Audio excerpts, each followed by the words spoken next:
बंडी box क्या होता है कि मान लिया कि कोई एक कण है वो केवल एक अक्ष पर गति कर रहा है। जैसे मान लो कोई कण इस प्रकार से गति करे, यहां से फिर वापस इस प्रकार से आ जाए, यहां से वापस इस प्रकार से आ जाए। जैसे मान लो कि कोई एक पतले तार पर एक चिंटी है वो गति कर रही है, इधर आ जाए, इधर आ जाए, न ऊपर जा सकता ये, न नीचे जा सकता, न आगे आ सकता, न पीछे आ सकता।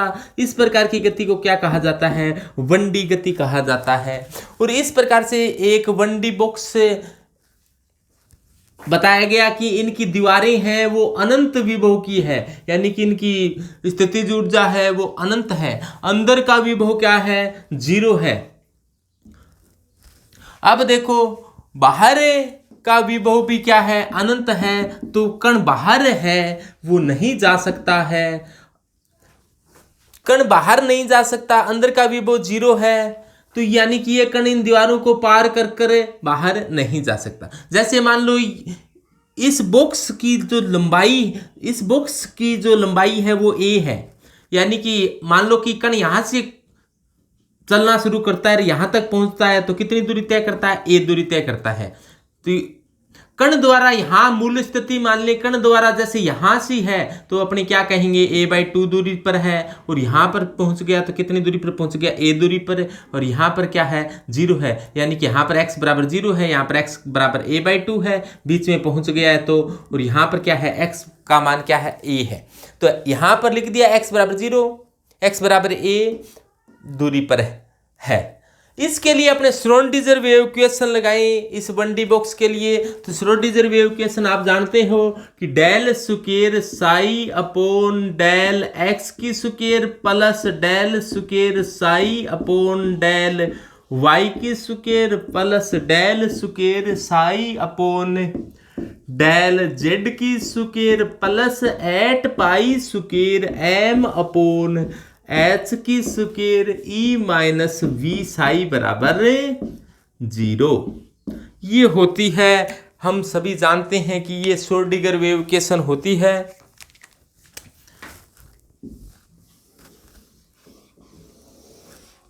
तो ये श्रोडिंगर वेव इक्वेशन है। अब क्या किया हमने? अब देखो ये 1D बॉक्स है, यानी कि एक ही अक्ष काम आ रही है। मान लो कि x काम आ रही है, न y काम आ रही है, न z काम आ रही है। तो y और z अक्ष काम ही नहीं आ रही है तो इनको तो अपने को छोड़ना पड़ेगा। तो इसको छोड़ने के पश्चात कैसे लिख सकते हैं अपने इस समीकरण को कि d square psi upon d x की square plus 8 pi square m upon h की स्क्वायर। अब देखो अंदर v का मान क्या है? 0। अंदर v का मान 0 है तो इस v को तो छोड़ना पड़ेगा। तो क्या आ जाएगा? v 0 है तो e और साई बचेगा, तो ये लो e और ये लो साई। अब हमने क्या किया? अब 8 पाई की square m e upon h की स्क्वायर को मान लिया k की स्क्वायर। तो इसकी जगह अपने k की स्क्वायर ले लिया, बाकी को वैसा का वैसा लिख दिया है कि d square psi upon D X की square plus k square psi का मान है क्या? ये मान है वो 0 है। तो ये मान लो जी 0 है। तो यहां पर ये समीकरण आ गई। तो ये समीकरण तब आई है जब आपने क्या किया है? 8 पाई की square m e upon h की स्क्वायर को क्या मान लिया है? यहाँ पर k की स्क्वायर मान लिया है। तो आप इसको समीकरण नंबर 1 दे दो और इसको समीकरण नंबर 2 दे दो कि del square psi upon del X की square plus k square psi बराबर 0। और इसमें k स्क्वायर किसको माना है? 8 pi square m e upon h की स्क्वायर को। 8 pi square m e upon h की स्क्वायर को क्या मान लिया है? k की स्क्वायर, पाई की स्क्वायर है यहाँ पर, तो ऐसा मान लिया है। अब इसके लिए जो वेव फंक्शन यानी कि तरंग फलन क्या होता है? तरंग फलन साई का मान होता है, साई बराबर क्या होता है? a sine kx plus b cos kx। ये साई का मान होता है कि साई बराबर ए साइन के एक्स प्लस बी कोस के एक्स। अब अपने यहाँ की पोजीशन देखें, यहाँ पर क्या कंडीशन है, x बराबर 0 है तो साई का मान भी क्या है, 0 है। यानी कि अपने देखें कि जब x का मान 0 होता है, x का मान 0 होता है तो साई का मान भी क्या होता है, 0 होता है। यानी कि x की जगह 0 रखेंगे तो साई की जगह भी क्या रखना पड़ेगा, 0 रखना पड़ेगा। तो ये मान ये कंडीशन इस समीकरण में पुट कर दें कि साई बराबर क्या है, ए साइन के एक्स प्लस बी कोस के एक्स, और x की जगह 0 रख दें। देखो x की जगह 0 रख दें, x की जगह 0 रख दें तो साई की जगह भी क्या रखना पड़ेगा, 0। तो 0 बराबर ए साइन, ये 0 हो गया, 0 को किसी संख्या से गुणा करने पर 0 ही हो जाएगा, और b कोस 0। अब साइन 0 का मान तो आप जानते हो, साइन 0 का मान तो 0 ही होता है, तो मान 0 होता है, 0 किसी संख्या से गुणा करने पर 0, तो ये तो क्या हो गया 0। और b कोस है, कोस 0 का मान क्या होता है, 1 होता है, तो यहाँ पर क्या बचा b, तो b प्लस 0 बराबर 0। इसका मतलब क्या हो गया, b बराबर 0 आया। यानी कुल मिलाकर इससे अपने को पता चला कि b का मान तो क्या है, 0 है, और b का मान 0 है तो b का मान, इसको आप समीकरण नंबर 3 कह दो कि b का मान 0, b का मान 0 है, तो b का मान समीकरण 3 में रखने पर, b का मान समीकरण 3 में रख दें तो क्या आ जाएगा कि साई बराबर ए साइन के एक्स प्लस बी कोस के एक्स, और b का मान क्या रख दिया है, यहां पर अपन ने 0 रख दिया है, तो b का मान 0, 0 को किसी संख्या से गुणा किया तो 0, तो साई क्या बचा, साई बराबर क्या आ गया, ए साइन के एक्स, ये मान आ गया साई। यानी कि तरंग फलन का मान ये होता है ए साइन के एक्स। तो ये तो पहली कंडीशन लगाइए अपने, ये कंडीशन पहली लगाने से पता चला कि जब x का मान 0 रखेंगे तो साई का मान 0 रखेंगे। यानी कि जब x का मान 0 है, यहाँ पर है कण, x का मान 0 है तो साई का मान क्या है, 0 है। मान लिया, ये कंडीशन माननी है। दूसरी यहाँ पर देखिए कि x का मान यहाँ पर कितना हो गया, a, x का मान a है, फिर भी साई क्या है, यहाँ पर भी 0 है। x बराबर a रखेंगे तो भी साई क्या होगा, 0 होगा। तो ये अपने दूसरी कंडीशन मान लें कि दूसरी कंडीशन की x का मान यदि 0 रखेंगे जब, यानी कि अपने ऐसे कहते हैं कि कंडीशन सेकंड पर विचार करते हैं कि x बराबर 0 है, सॉरी x का मान क्या है, a है, x की जगह a रखेंगे तो साई की जगह क्या रखना पड़ेगा अपने को, 0। x बराबर a तो साई बराबर 0, x की जगह a रखा तो साई की जगह 0 रखो इस समीकरण में। तो ये समीकरण है क्या, देखो साई बराबर a साइन के x प्लस b कोस के x, x की जगह रखा a, x की जगह क्या रखा गया, a रखा गया, तो साई की जगह, तो देखो अपने क्या रखने जा रही है, x की जगह a रखें तो साई की जगह 0 रख दें।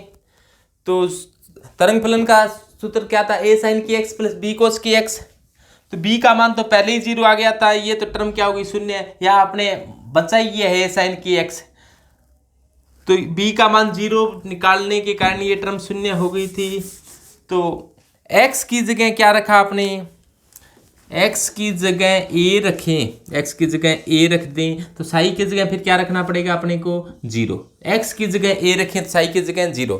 तो अब a को इसको इधर ले जाओ, a को इधर ले जाओगे तो क्या जाएगा, 0/a बराबर साइन के a, यानी कि 0/a बराबर क्या आ गया, साइन के a। तो ये मान आ गया 0, 0 में a का भाग दिया तो मान क्या जाएगा, 0। तो ये मान आ गया 0, यानी कि साइन के a बराबर 0। और साइन का ग्राफ आप जानते हो सभी कि साइन का ग्राफ इस प्रकार से होता है, यहां से शुरू होता है, इस प्रकार से होता है, ये 0, ये क्या होता है, इधर +1 होता है और इधर -1 होता है, यानी कि साइन 90 का मान तो +1 होता है, लेकिन साइन 180 का मान क्या होता है, 0। 180 को पाई कहते हैं, तो पाई, 2 पाई, 3 पाई, 4 पाई, 5 पाई का मान क्या होगा, 0। यानी कि अपने ऐसे कहते हैं कि साइन पाई का मान 0, 2 पाई हो तो भी 0, 3 पाई हो तो भी मान क्या है, 0, 4 पाई है तो भी 0, यानी कि n पाई, कोई भी पाई हो, साइन n पाई का मान क्या होता है, 0। और साइन के a का मान 0, और अपने कह दें कि साइन n पाई का मान भी क्या होता है, 0। तो इसका मतलब क्या हो गया, के ए बराबर क्या होता है, n पाई। तो के ए की जगह क्या लिख सकते हैं अपने, n पाई लिख सकते हैं। तो देखो इन दोनों सूत्रों से ये निकल कर बात सामने आई कि के ए है वो किसके बराबर है, n पाई के बराबर है। के ए किसके बराबर है, n पाई के बराबर है, तो यहाँ से के का मान क्या आ जाएगा, n पाई बाई ए। के का मान क्या आ जाएगा, n पाई बाई ए। और के की स्क्वायर क्या आ जाएगी, इसकी स्क्वायर कर दी तो क्या आ जाएगी, n की स्क्वायर पाई की स्क्वायर अपॉन ए की स्क्वायर। तो के की स्क्वायर की जगह क्या लिख सकते हैं, n की स्क्वायर पाई की स्क्वायर अपॉन ए की स्क्वायर। तो अपने ये कहा था कि के की स्क्वायर n की स्क्वायर पाई स्क्वायर को अपॉन ए की स्क्वायर है। यहाँ से ये तरंग फलन से अपने को पता चला, तरंग फलन से अपने को ये पता चला कि ऐसा होता है। तरंग फलन से अपने को ये पता चला कि के स्क्वायर बराबर n square pi square upon A square होता है। और पहले 2 नंबर समीकरण से ये पता चल रहा है कि के स्क्वायर बराबर क्या होता है, 8 पाई की square M E upon H की स्क्वायर होता है।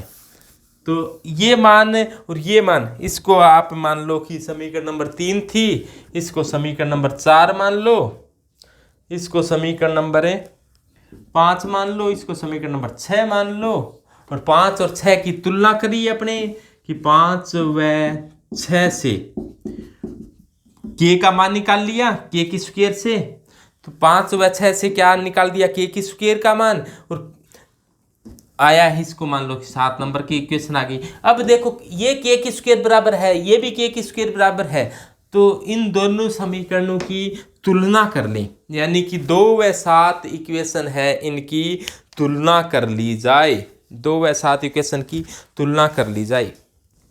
हमने ये पढ़ लिया है कि अपने ने शुरुआत की थी कि del square psi upon del X की square plus del square psi upon del Y की square plus del square psi upon del Z की square plus 8 pi square M upon H की square E minus V psi बराबर क्या था, 0 था। यहाँ पर v का मान क्या था, 0 था, इसीलिए ये छोड़ दिया अपने ने टर्म। और यहाँ पर केवल x अक्ष था तो बाकी ये छोड़ दिया, तो बचा क्या कि डी स्क्वेयर, बचा क्या, D square psi upon D X की square plus 8 pi square M E upon H की स्क्वेयर साई बराबर क्या है, 0 है। और इसको अपने क्या कह दिया है, के की स्क्वायर कह दिया है। तो के की स्क्वायर का मान आ गया था अपने पास कि के की स्क्वायर बराबर 8 पाई की square M E upon H की स्क्वायर। के की स्क्वायर का मान ये आ गया था। और यहाँ से अपने ये निकाला कि तरंग फलन की समीकरण से के ए बराबर एन पाई, तो के स्क्वायर बराबर क्या आ गया है, के स्क्वायर बराबर आ गया है एन की स्क्वायर पाई की स्क्वायर अपॉन ए की स्क्वायर। तो के की स्क्वायर का मान क्या आ गया, एन की स्क्वायर पाई की स्क्वायर अपॉन ए की स्क्वायर। तो इन दोनों समीकरणों को क्या कर दो, तुलना कर लो, इनको दोनों के एक स्क्वायर के बराबर है, तो इसके बराबर क्या होगा, ये होगा, यानी कि 8 पाई की square M E upon H की स्क्वायर बराबर एन की स्क्वायर पाई की स्क्वायर अपॉन ए की स्क्वायर। यहां से ई का मान निकाल लो, तो यहां से ई का मान आएगा वो क्या आएगा, देखो कटता है, उसको काट दो, पाई की स्क्वायर से पाई की स्क्वायर कैंसिल हो सकती है। और कुछ तो अपने यहां से निकालेंगे तो क्या जाएगा, एन की स्क्वायर, ये एच की स्क्वायर क्या आ जाएगी, ऊपर आ जाएगी, और 8 एम ए की स्क्वायर नीचे रह जाएगी। तो ये ऊर्जा का सूत्र हो जाएगा कि एन की स्क्वायर एच की स्क्वायर अपॉन 8 एम ए की स्क्वायर हो जाएगा ऊर्जा। यानी कि 1D बॉक्स में उपस्थित कण की जो एनर्जी का फॉर्मूला होगा वो क्या होगा कि एन की स्क्वायर एच की स्क्वायर अपॉन 8 एम ए की स्क्वायर। जैसे अब मान लो कि n बराबर 1 है, n बराबर 1 है, तो ऊर्जा क्या होगी, ऊर्जा का सूत्र तो क्या है, E बराबर है एन की स्क्वायर एच की स्क्वायर अपॉन 8 एम ए की स्क्वायर है। एन का मान 1 रख दें तो 1 की स्क्वायर एच की स्क्वायर अपॉन 8 एम ए की स्क्वायर, तो यह आ जाएगा एच की स्क्वायर अपॉन 8 एम ए की स्क्वायर। इसको अपनी पहली यानी कि कम से कम ऊर्जा का है, कम से कम ऊर्जा को आप कौन सी ऊर्जा कहते हैं भाई, 0 पॉइंट एनर्जी। तो ये आ जाएगी 0 पॉइंट एनर्जी। तो ये 0 पॉइंट एनर्जी यानी कि कम से कम 1D बॉक्स में कोई कण गति कर रहा है तो इसके लिए इतनी ऊर्जा तो होनी चाहिए, इतनी ऊर्जा के बगैर ये गति करना बंद कर देगा। एच की स्क्वायर अपॉन 8 एम ए की स्क्वायर। यदि n बराबर 2 कर दिया जाए, ये मान लो कि 1D बॉक्स में कोई कण गति कर रहा है तो इसके लिए इतनी ऊर्जा होनी जरूरी है। यदि n बराबर 2 हो, n बराबर 2 हो तो एनर्जी का सूत्र क्या हो जाएगा, E2 बराबर क्या होगा, एनर्जी का वैसे सूत्र होता क्या है, एनर्जी का सूत्र होता है कि n स्क्वायर एच की स्क्वायर अपॉन 8 एम ए की स्क्वायर। n की जगह 2 रख देंगे तो क्या हो जाएगा भाई, तो 4 एच की स्क्वायर अपॉन 8 एम ए की स्क्वायर। और इसका मान आया है, उसको कहा है E1, तो ये क्या आ गया है 4E1। यानी कि जो पहले यानी कि कम से कम ऊर्जा से गति कर सकता है उससे अगली ऊर्जा उसकी 4 गुना होगी। यानी कि बीच की ऊर्जा के कोई मान नहीं हो सकते, या तो इस ऊर्जा से गति करेगा या फिर इसकी 4 गुना से गति करेगा, यानी 2 गुना 3 गुना से गति नहीं कर सकता। इससे ही क्या कहा जाता है, ऊर्जा का क्वांटीकृत कहा जाता है। यानी कि इसके बाद में अगला टर्म यही आएगा, बीच की ऊर्जा है वो 1D बॉक्स में उपस्थित कण के पास नहीं हो सकती। यदि n बराबर अपने 3 कर दें, 3 कर दें तो क्या होगा, यानी कि ऊर्जा आएगी उसको n3 कह दें तो उसका मान क्या होगा, ऊर्जा का सूत्र तो होता है n स्क्वायर एच की स्क्वायर अपॉन 8 एम ए की स्क्वायर। तो ये जो ऊर्जा आती है तो उसको क्या कह देंगे, 3 की स्क्वायर एच की स्क्वायर अपॉन 8 एम ए की स्क्वायर, और 3 की स्क्वायर क्या हो जाएगा 9, और एच की स्क्वायर अपॉन 8 एम ए की स्क्वायर को तो आपने कह ही दिया है E1। तो ये ऊर्जा कितनी होगी, 9E1 होगी, यानी कि पहले वाले की 9 गुना होगी। यदि n बराबर 4 कर दिया जाए तो ये ऊर्जा क्या हो जाएगी, E4 बराबर n की स्क्वायर एच की स्क्वायर अपॉन 8 एम ए की स्क्वायर, और n का मान क्या कर दिया है 4, तो 4 की स्क्वायर एच की स्क्वायर अपॉन 8 एम ए की स्क्वायर, 4 चौका 16E1 आ जाएगी। इसको तो E1 कहा है, तो ये क्या आ जाएगी 16E1, यानी कि पहले की या तो 1 गुना 4 गुना 9 गुना 16 गुना, इस प्रकार से एनर्जी आती है। तो ये सामान्यतः ऊर्जा पूछ लेते हैं कि n बराबर देकर ऊर्जा का मान पूछ लिया जाता है, या फिर पूछा जाता है आपसे तरंग फलन का मान कि तरंग फलन क्या होगा, यानी कि तरंग फलन का क्या सूत्र होगा, कैसे आएगा मान तरंग फलन का।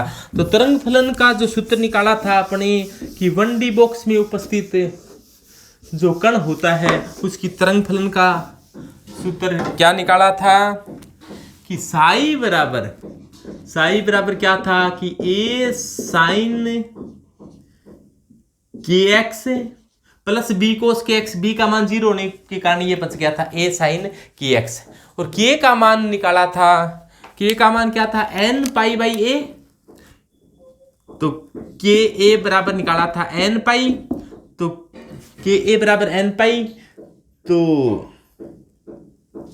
के का मान क्या आ जाएगा, N pi by A.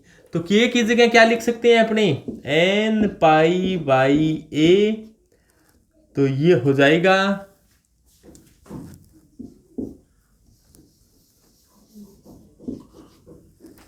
A sine N pi X upon A. तो ये तरंग फलन का मान हो जाएगा। तो देखो तरंग फलन का मान आ गया कि A sine N pi X by A. तो n1 के लिए क्या हो जाएगा, n1 के लिए ये मान हो जाएगा। तो n1 के लिए इस मान को कहते हैं साई वन। तो साई वन बराबर क्या हो जाएगा, A sine N pi X upon A. Psi two का मान क्या हो जाएगा, A sine N pi X by A. और n यहाँ पर n का मान 1 है तो n की जगह क्या रख देंगे अपने, 1 रख देंगे। और यहाँ पर n का मान 2 है तो n की जगह क्या रख देंगे, 2 रख देंगे। और a को कहा जाता है नॉर्मलाइज्ड कांस्टेंट पर सामान्यीकृत नियतांक। और a का जो मान होता है वो भी एक बार एग्जाम में आ गया, अंडररूट 2 बाई ए होता है। तो a की जगह क्या रख दोगे आप, अंडररूट 2 बाई ए। की जगह अपने रख सकते हैं अंडररूट 2 बाई ए। तो a की जगह मान आ जाएगा अंडररूट 2 बाई ए। तो अब psi one psi two psi three का मान क्या होगा, साई थ्री बराबर under root 2 by A sine 2 pi X upon A. और n का मान यहाँ पर क्या आएगा, 3 आएगा। तो यहाँ पर n का मान आता है, n का मान 1 है, 2 है, 3 है। तो आगे वाले में क्या आ जाएगा भाई, 4। तो साई 4 बराबर क्या हो जाएगा, under root 2 by A sine 4 pi X upon A. तो ये हो जाएगी तरंग फलन के मान। तो अपने एक तो तरंग फलन के मान पूछे जाते हैं, एक ऊर्जा के मान पूछे जाते हैं। दोनों मान बता दिए हैं 1D के लिए। और इस प्रकार से पहले जब E का मान 1 हो यानी कि n बराबर 1 हो तो उसमें इस प्रकार से तरंग बनती है। और n बराबर 2 हो तो पूरी एक तरंग बनती है। और n बराबर 3 हो तो 3 पार्ट में इस प्रकार से। और 4 हो तो इस प्रकार से बनती है। तो जहां पर तरंग है वो बीच में होती है तो इसको क्या कहा जाता है, नोड कहा जाता है। तो ये नोड है, ये नोड नोड नोड। और ये जो तो नोड कॉर्नर पर तो हमेशा नोड बनता है। तो ये नोड है, नोड है। और बीच के अंदर जहां पर अधिकतम विस्थापन आता है उसको आयाम कहते हैं, वहां पर क्या बनता है, एंटी नोड बनता है। तो कई बार एग्जाम में नोड व एंटी नोड की डिस्टेंस पूछी जाती है। Anti node anti node anti node, node व एंटी नोड की डिस्टेंस पूछी जाती है। लेकिन कंपटीशन एग्जाम में पूछा जाता है, ये आपके आरपीएससी यूपीएससी इनमें पूछी जाती है। तो ये टोटल देख लो, ये इस टोटल को अपने क्या नाम दिया था, ए। तो ये दूरी कितनी हो जाएगी, a/2। और ये दूरी कितनी हो जाएगी, a/2। तो यानी कि ये नोड कहाँ बनेगा, a/2 पर। ये दूरी को 3 पार्टों में बटा तो a/3। तो ये तो 1a/3 और ये क्या हो जाएगी 2a/3। ये 3a/3 तो a हो ही जाएगी। और यहाँ पर कहे तो a/4 और a/4 है। तो ये यहां से देखे तो a/4 है और यहां से a/4 और चल गए तो टोटल यहाँ ये इतनी दूरी क्या होगी 2a/4 और ये इतनी दूरी क्या हो गई 3a/4। तो इस प्रकार से ये दूरी पूछ ली जा सकती है। ऊर्जा, तरंग फलन, दूरी, कहाँ नोड बनेगा, कहाँ एंटी नोड बनेगा। और 1D है वो परसामान्यीकृत तरंग फलन होता है। 1D वाला जो तरंग फलन होता है वो परसामान्यीकृत तरंग फलन होता है। और परसामान्यीकृत तरंग फलन की आपको एक कंडीशन बताई थी कि परसामान्यीकृत तरंग फलन उसे कहा जाता है कि साई स्टार साई डिट्टो का मान क्या होता है 1। यदि साई स्टार साई डीटो का मान 1 आता है माइनस अनंत से प्लस अनंत तक है, तो इसे परसामान्यीकृत तरंग फलन कहा जाता है। तो ये तरंग फलन होता है ना 1D वाला, वो परसामान्यीकृत तरंग फलन होता है, यानी कि नॉर्मलाइज्ड वेव फंक्शन होता है।